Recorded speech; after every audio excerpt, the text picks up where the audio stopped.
O financiamento dos corpos de bombeiros tem sido deficitado há muitos anos, não é de agora, há muitos anos.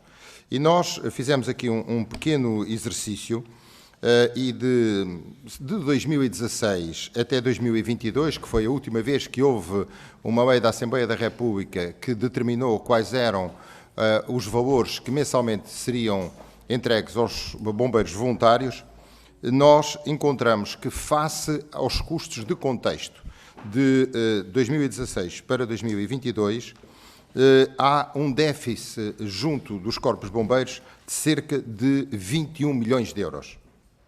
Todos os anos, desde há mais de 10, 12 anos, que a Liga dos Bombeiros Portugueses tem vindo a alertar os senhores deputados da Assembleia da República para este facto, que há um subfinanciamento crónico das associações humanitárias de bombeiros voluntários e, infelizmente, não foi possível, por razões naturalmente bem compreendidas pelos portugueses, que ao longo deste tempo nunca foi possível aumentar os valores das contrapartidas anuais aos corpos de bombeiros com aquilo que seriam os custos de contexto.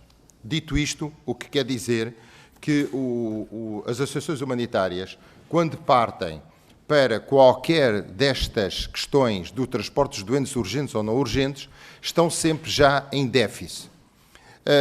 Diria também um outro dado que talvez fosse importante.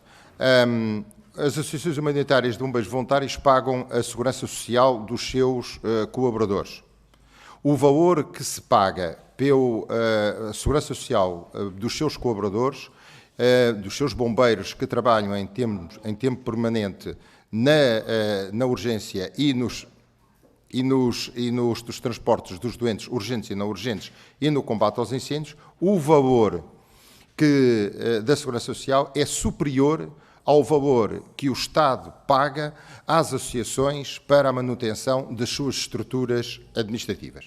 E, portanto, isto diz-nos logo o princípio que nós hoje aqui temos e que nós, Liga, temos vindo a reivindicar, é que a Assembleia da República e os governos, os vários governos, porque atravessaram ao longo dos mais de 150 anos de forma organizada que os bombeiros têm, ou de 600, se quisermos olhar para a história, que seja visto de uma forma diferente.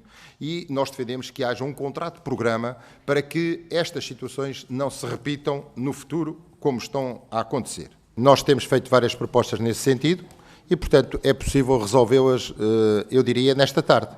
E, aliás, eu espero que às 17h30, quando estiver reunido hoje com a Sra. Ministra da Saúde, que não saia de mãos vazias e que a Sra. Ministra da Saúde seja capaz de encontrar as medidas necessárias para a sobrevivência financeira das associações humanitárias de bombeiros voluntários e, em geral, do transporte de doentes não urgentes. Porque, ao contrário do que muitas vezes se diz, um doente não urgente hoje é um doente urgente amanhã. Se eu não transportar um doente hemodializado a hemodiálise, no dia seguinte transporto à urgência do hospital. E, portanto, eu espero, sinceramente, de que a reunião de hoje seja uma reunião para encontrar soluções e que se possa logo, todos nós, enquanto portugueses, ficar satisfeitos com as propostas que o Ministério da Saúde irá fazer para a sobrevivência do transporte dos doentes não urgentes. Se não o fizer, o Ministério da Saúde vai ter um problema à frente. Mas isso, naturalmente, que competirá ao Governo e não é a nós. Se os bombeiros têm meios suficientes, os bombeiros nunca têm meios suficientes porque há 20 anos que não se faz investimento nos bombeiros. É preciso não nos esquecermos que há 20 anos que se fazem investimentos praticamente feitos pelas verbas comunitárias e muito com o apoio das autarquias, que até nem têm uma responsabilidade direta sobre esta matéria. E, portanto, desde que deixou de haver Serviço Nacional de Bombeiros, deixou de haver um planeamento e que nós apresentámos aos vários grupos parlamentares, porque nós fizemos reuniões com os grupos parlamentares antes do orçamento de 2022 e explicámos que devia haver um plano, uma programação de reequipamento dos bombeiros e de requalificação dos quartéis dos bombeiros.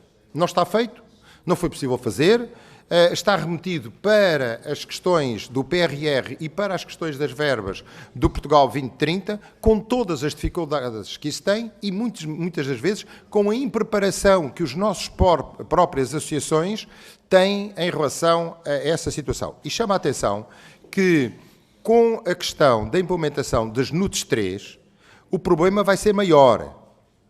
E nós já dissemos o seguinte: a única forma que nós temos, ao nível da Proteção Civil, de ir para as NUTS 3 é restituírem aos bombeiros o seu Comando Nacional de Bombeiros. Porque nós temos essa capacidade de ter o país coberto com zonas operacionais, com triangulação dos corpos de bombeiros, com capacidade que, no caso de avançar a situação através exclusivamente da Autoridade Nacional de Emergência e Proteção Civil, vão criar problemas gravíssimos ao socorro em Portugal. Já o dissemos, já o escrevemos, já está entregue a quem de direito. Se o quiserem fazer, também não nos podem pedir essa responsabilidade. Quanto aos fogos florestais, nós, a Liga dos Bombeiros Portugueses, em parceria com o Ministério da Administração Interna, que saudamos, conseguimos chegar a valores razoáveis. Não são os valores que nós gostaríamos, entendemos que o país não é rico e, não sendo um país rico, tem que se adaptar progressivamente àquilo que são as nossas exigências e não de um momento para o outro. Mas saudamos que tenha havido aumentos de 7%, 10% e, pela primeira vez, as associações humanitárias de bombeiros voluntários vão ter uma quantia que ronda os 600 mil euros para o conjunto das 456 associações. Não é um valor muito significativo quando estamos a falar para o conjunto dispositivo de alguns milhões, mas é um reconhecimento do Governo que as associações humanitárias deveriam ter um pequeno valor para questões administrativas. E as duas decisões da Assembleia são, naturalmente, duas decisões que a Assembleia teve há 2 anos a dizer uma coisa tão simples quanto isto.